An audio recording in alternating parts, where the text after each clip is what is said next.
And it just kind of, with Lent and, and coming to, Good Friday and, Jesus literally burdening the cross. One of the speakers I listen to a lot is Jordan Peterson.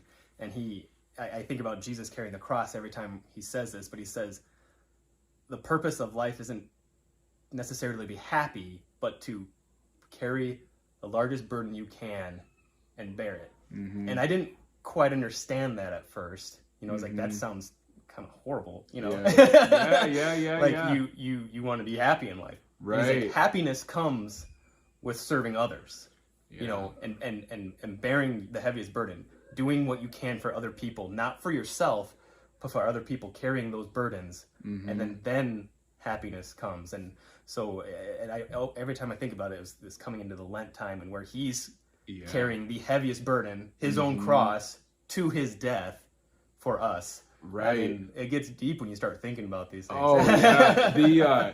That element of fortitude, I can't think of someone who's exhibited more fortitude than Jesus Christ through that time. And, I had gone through RCIA several years ago before getting married. And through that, we spent time talking about the Passion of the Christ and some of the ability to move from the word to actually visualizing this, which we can't even imagine. I mean, even a movie can't depict what this was like. And that fortitude to get through that suffering, Jesus had already exhibited the courage through this entire time, but then the fortitude.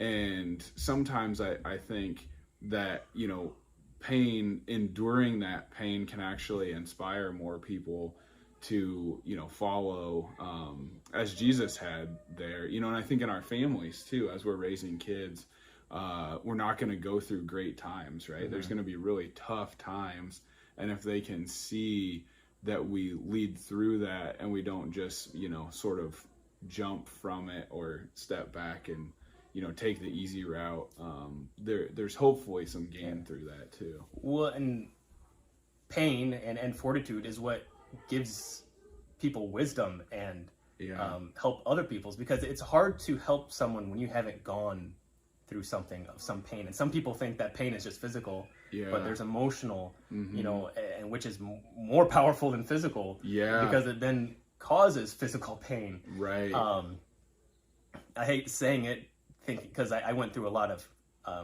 hip pain about 5 years ago, where I had a labral tear. Okay. And like my hip's still not the right form. Yeah.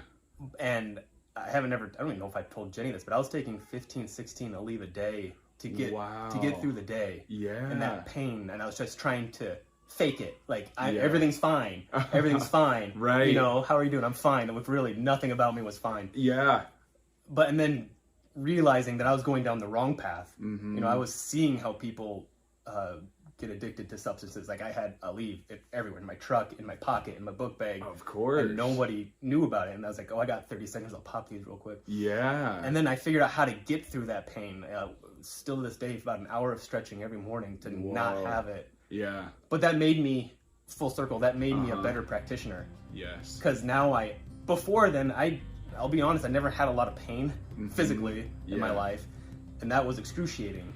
So now I see this with a patient, I can help them, because I was like, hey, I've been there. Yeah. We're going to get through this, but it's going to take time. Yeah. And I was like, and I'll extend, I had this happen. And then they see that, like, oh, you're with, like, we talk about it, like, we mentor each other about it. And they're like, they're not alone anymore, Yeah.